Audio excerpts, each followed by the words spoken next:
यदि हम समदर्शी होना चाहते हैं तो हमें ऐसा उपाय करना चाहिए कि जो समस्त जगत को मिले वही हमें भी मिले। यदि समस्त जगत को दूध मिले तो हमें भी मिले। ईश्वर से हमारी यह प्रार्थना होनी चाहिए कि यदि तू मुझे दूध देना चाहता है तो सारे जगत को दूध दे। लेकिन ऐसी प्रार्थना कौन कर सकता है?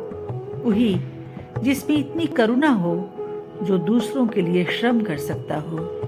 यदि हम इस नियम का पालन नहीं कर सकते तो हमें कम से कम इसे समझना तो अवश्य चाहिए कि हम इतने ज़्यादा गिरे हुए हैं कि वह हमें निभा ले।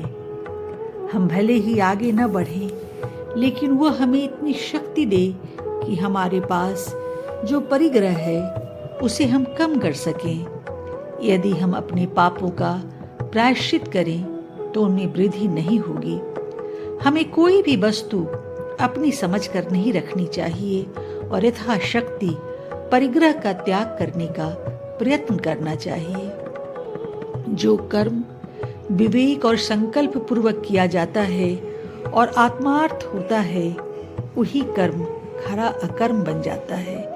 कर्म के फल का त्याग करना अर्थात दूसरों के लिए कर्म करना हो तो हम उससे घोरों की तरह जुट जाएं, और अगर अपने लिए करना हो तो निष्प्रिय भाव से जड़ होकर करें।